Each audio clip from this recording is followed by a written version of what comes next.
तो मैं हूं आपकी Nidhi ma'am. How can we study chemistry so that we can ace NACGS exam, prestigious exam को क्रैक करके आप टॉप 300 स्टूडेंट्स ऑफ इंडिया में आ सकें। Focus on the foundation, do not skip it at all. We should definitely go beyond NCERT। Quick revision notes, summary notes for important topics, right. एक और important चीज, नमस्कार मेरे साइंस लवर्स। तो ये सेशन स्पेशल उन बच्चों के लिए है जो junior science olympiad that is NACGS exam crack करना चाहते हैं।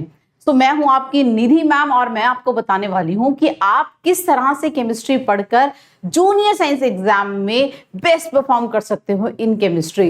जैसा आपको पता है, जूनियर साइंस ओलंपियाड साइंस का ओलंपियाड है जिसमें फिजिक्स, केमिस्ट्री, बायोलॉजी की इक्वल वेटेज रहती है, राइट। सो अगर आपको इस एग्जाम को क्रैक करना है तो डेफिनेटली केमिस्ट्री पे भी आपका अच्छा होल्ड होना चाहिए एंड उसकी भी अच्छी खासी तैयारी होनी चाहिए, राइट। तो let's see how can we study chemistry so that we can ace NACGS exam. तो बेटा सबसे पहले तो ये कहूंगी मैं कि आपको ये पता होना बहुत जरूरी है कि NACGS केमिस्ट्री का सिलेबस क्या है। वैसे तो कोई well defined syllabus NACGS exam का है नहीं, but there are definitely some most important chemistry topics for NACGS that you should definitely cover before your exam, ताकि आप एग्जाम में अच्छा परफॉर्म कर पाए। तो ये टॉपिक्स आपके सामने हैं जो मैं दिखा रही हूँ, which are the most important topics for NACGS। Mole concept, stoichiometry, atomic structure, periodic table, periodic properties, acid basis salt, chemical reactions and equation, thermodynamics basics, solution, and from inorganic we can say metal non-metal chemical bonding properties, that means periodic table, block elements, preparation and properties of gases like H2O2 and Cl2. For organic chemistry we should know the basics of organic chemistry like hydrocarbons, functional group, isomerism, combustion and oxidation, polymer and uses. तो ये सारे topics आपको cover करने रहते हैं अगर आप चाहते हो कि NACGS जैसे प्रेस्टिजियस एग्जाम को क्रैक करके आप टॉप 300 स्टूडेंट्स ऑफ इंडिया में आ सकें, राइट। सो बच्चों, सबसे पहली बात, कुछ केमिस्ट्री स्पेसिफिक टिप्स जो आपको जरूर फॉलो करने चाहिए। सबसे नंबर 1 है कि आपको 9th और 10th की इंपॉर्टेंस को बिल्कुल इग्नोर नहीं करना है। जूनियर साइंस ओलंपियाड है और इसका ऑफिशियल सिलेबस भी क्लास 9th और 10th का जो साइंस का सिलेबस रहता है वही है मोर और लेस, बट उसके बियॉन्ड काफी कुछ पूछा जाता है। But first thing that you are suppose to do is master NCERT class 9th and 10th की। Please focus on the foundation, do not skip it at all. जो भी रिएक्शन, जो भी डेफिनेशन, जो भी एग्जाम्पल आपको क्लास 9th और 10th की NCERT में लिखी गई है वो आपको पता होनी चाहिए। आप एक अलग से सेपरेट साइड नोट्स बना सकते हैं, एक्सेप्शनल केसेस या डिफरेंट केसेस या डिफरेंट थिंग्स, हाईलाइटेड थिंग्स जो कि आपको जरूर दिमाग में रखनी है, right. And the second step is of course we should definitely go beyond NCERT। तो बहुत सारे ऐसे साइंस के चैप्टर्स हैं, केमिस्ट्री के चैप्टर्स हैं जो क्लास 9th और 10th में तो उतना इलेबोरेटली नहीं पढ़े जाते हैं, but they are from class 11th and 12th और उनसे क्वेश्चन पूछे जाते हैं। जैसे मूल कॉन्सेप्ट को आपको अच्छे से डेप्थ में करना पड़ेगा और मेरी आकार सीरीज में मूल कॉन्सेप्ट ही चल रहा है, तो do not forget to join that Aakar batch that is going absolutely free, live classes daily 8 to 9 PM. Second is redox reaction and then we have periodic properties and then we have bonding and hybridization. तो ये सारी चीजें जो कि class 9-10 के syllabus में तो नहीं रहती बट क्लास 11th में रहती हैं, तो इनको भी आपको डेप्थ में जरूर करना रहता है, right. Third thing is focus on understanding reaction. Olympiad exams are not about rote knowledge कि आपको कितना रट्टा लगाना आता है, आपकी मेमोराइजिंग पावर कैसी है। ओलंपियाड एग्जाम्स आपकी क्रिटिकल थिंकिंग को चेक करते हैं कि कितना कोई कॉन्सेप्ट आप समझकर उसको अप्लाई कर सकते हो डे टू डे लाइफ में। तो आपका फोकस सिर्फ रिएक्शंस को रटने या उनको मेमोराइज करने पे ना हो, बट उनके पीछे क्या चल रहा है, वो क्यों हो रहे हैं, उनकी बेसिक जो अंडरस्टैंडिंग है उस पे भी आपका ध्यान रहना चाहिए, राइट। एंड ऑफ कोर्स आपको जर्नल पैटर्न्स जैसे डिस्प्लेसमेंट, कॉम्बिनेशन, कौन किसको डिस्प्लेस करेगा, कौन सी गैस का क्या कलर है, कौन से प्रेसिपिटेट्स बनेंगे, क्या इवॉल्व होगी कौन सी गैस, ये सारी जो बेसिक इंफॉर्मेशन है बच्चों ये भी आपको ध्यान में रखनी है, right.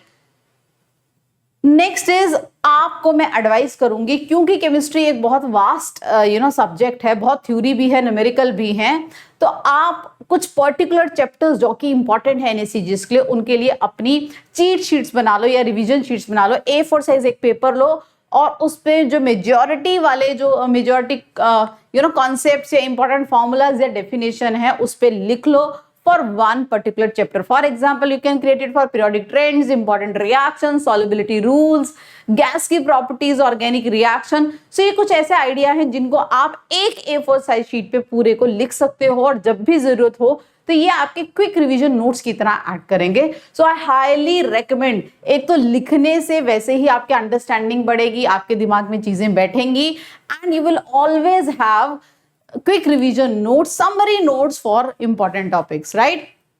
Now, of course, mock test और previous year की जो importance है उसको तो हम ignore कर ही नहीं सकते, right? So, NACGS पेपर अगर आप सॉल्व कर रहे हो या कोई मॉक टेस्ट दे रहे हो तो सबसे पहले आई विल सजेस्ट कि केमिस्ट्री से आप स्टार्ट करो सो दैट यू कैन जज. In some papers you should start with chemistry so that आपको ये एक्सक्यूज ना मिलेगा अरे टाइम नहीं कम रहेगा, मेरा ज्यादा टाइम फिजिक्स या बायोलॉजी में चला गया.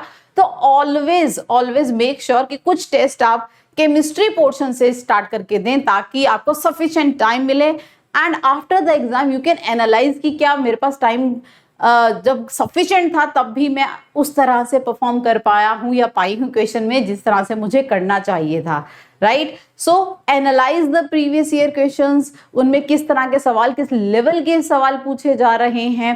टाइम मैनेजमेंट बहुत इंपॉर्टेंट है, तो try to solve the questions in particular time frame, जिस टाइम लिमिट में वो पेपर आया था. तो ये टाइम मैनेजमेंट, उस प्रेशर को बेयर करते हुए बेस्ट परफॉर्म करना भी आपको सीखना पड़ेगा, राइट? Now of course revise smart with the flash cards. तो फ्लैश कार्ड्स को यूज करके, जो कि वेदांतु के भी अपने खुद के फ्लैश कार्ड्स हैं जो जेईई और नीट के लिए उन्होंने लॉन्च किए हैं. They are so beautiful, so awesome that you can also use for NACGS because 70-80% syllabus is same. So you can make your own flash cards also if you don't want to buy those. Periodic trends के, organic functional group के, right, कुछ मूल concept, stoichiometry के basic formulas के, physical chemistry के सारे formulas के आप फ्लैश कार्ड्स डेफिनेटली बना सकते हो और उनको every now and then revise कर सकते हो. मैं आपको आगे बताऊंगी कि क्यों मैं फ्लैश कार्ड्स या समरी नोट्स की बात कर रही हूँ, राइट? सो एक जो प्रॉब्लम मोस्टली बच्चे करते हैं या जब कोई सब्जेक्ट पढ़ते हैं तो वो इस हैबिट को अडॉप्ट करते हैं कि अगर वो थ्योरी पढ़ रहे हैं तो वो थ्योरी ही पढ़ते रहते हैं और सॉल्विंग कर रहे हैं तो सॉल्विंग ही करते रहते हैं. बेटा, जब भी आप केमिस्ट्री को पढ़ रहे हो, बैठ रहे हो, सिर्फ रीड नहीं करना, लेक्चर्स नहीं देखने, बट आपको क्वेश्चन भी सॉल्व करने हैं डेली के daily. Yes, so you should definitely mix your theory, concept understanding with your practice of questions daily, right? इससे क्या होगा, आपके फॉर्मूलाज रीइंफोर्स होंगे, जो आपने पढ़ा है उसको जब आप अप्लाई करोगे तो कॉन्फिडेंस भी बढ़ेगा. तो केमिस्ट्री की preparation means you have to spend 30% of your time on theory and concept understanding and 70% of your time for practicing those concept, applying those concepts on questions, right? So please, ये बहुत गड़बड़ है जो बच्चे करते हैं जिसकी वजह से शायद जितना उनको परफॉर्म करना चाहिए केमिस्ट्री में उतना नहीं कर पाते हैं. उनको लगता है केमिस्ट्री में थ्योरी है तो हमको थ्योरी पढ़ते रहना है, which is not true. Ultimately आपको उस थ्योरी, उस कॉन्सेप्ट्स को यूज करके क्वेश्चंस को क्रैक करना है. तो क्वेश्चन प्रैक्टिस की बहुत ज्यादा इंपॉर्टेंस है, राइट? अगर आप सोचते हो कि केमिस्ट्री आप डेली 1.5 या 2 आवर या ऑल्टरनेट डेज पे 1.5 या 2 आवर पढ़ते हो, तो आप किस तरह से अपना डेली ब्रेकअप कर सकते हो केमिस्ट्री के शेड्यूल का. आप इनिशियली 15 मिनट्स अपना पुराना पढ़ा हुआ टॉपिक, उसकी समरी शीट्स या फ्लैश कार्ड से क्विक रिवीजन कर सकते हो, राइट? नेक्स्ट 45 मिनट्स कोई नया चैप्टर, कोई नया कॉन्सेप्ट पढ़ सकते हो. 45 मिनट्स नया कॉन्सेप्ट अंडरस्टैंडिंग में you can spend, right? Next 45 to 45 minutes to 1 hour you can spend on practicing questions. So you can see, so 45 minutes maximum तक you can learn the concept and 1 hour or so you can spend on practicing the question.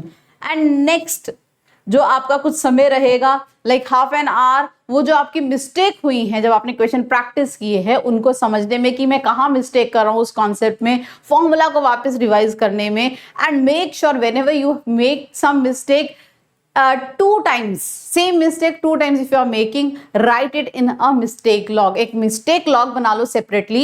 अगर किसी concept में, किसी formula में, किसी question में आप एक से ज्यादा बार गलती कर रहे हो while practicing, while studying, so make sure उसे डॉक्यूमेंट कर लो ताकि आप जब बाद में देखो अपने मिस्टेक लॉग को, आपको ध्यान रहे, आप कॉशियस रहो कि ये वो चीजें हैं जहां आप गलती करते हो और आप अपने नेगेटिव मार्किंग को बचा सकते हो, राइट।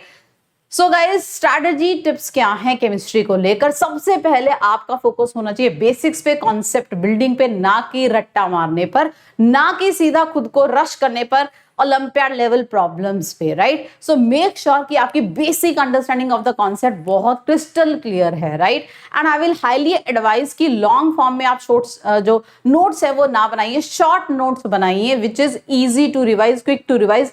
अब जब हम बहुत इलेबोरेटेड नोट्स बनाते हैं, हमारा खुद का मन ही नहीं करता है उनको पढ़ने का। So try to make very crisp short notes, flash card use करके, A4 साइज शीट्स यूज करके व्हेनेवर रिक्वायर्ड, ताकि आप क्विकली उनको रिवाइज कर सकें।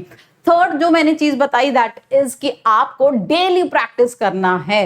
डेली आपको कुछ समय निकालना है। जब भी आप कोई कॉन्सेप्ट पढ़ रहे हो, जब भी आप केमिस्ट्री पढ़ रहे हो, तो मेक श्योर कि आप कुछ ना कुछ क्वेश्चन, कुछ ना कुछ, चाहे 5 क्वेश्चन ही सही, आप जरूर डेली प्रैक्टिस करें, राइट। एंड जैसा मैंने कहा बच्चों, NACGS exam is not just about chemistry, but it is about balancing of 3 subjects in science, physics, chemistry, biology. तो ऐसा ना हो कि केमिस्ट्री को स्ट्रॉन्ग पॉइंट बनाते बनाते अब फिजिक्स और बायोलॉजी में बिल्कुल 0 बटा सन्नाटा हो जाए। सो आप प्लीज जरा ध्यान रखें कि आपको तीनों सब्जेक्ट्स को मैनेज करना है। एंड एक और इंपॉर्टेंट चीज, जब भी आप सॉल्विंग करने बैठो, क्वेश्चन सॉल्व करो, so always try to have a mixed difficulty level of question, right. Easy question मतलब जो आपकी कॉन्सेप्ट बिल्डिंग कर रहे हैं, जो रीइंफोर्स कर रहे हैं आपकी मेमोराइजेशन को। मीडियम लेवल मतलब exam level exactly. And hard level मतलब ओलंपियाड लेवल या उससे भी ऊपर का लेवल, जहां ट्विस्ट किए हुए हैं। अगर आप NACGS की तैयारी कर रहे हो तो हार्ड लेवल मींस INJSO का लेवल या IJSO लेवल क्वेश्चंस, राइट।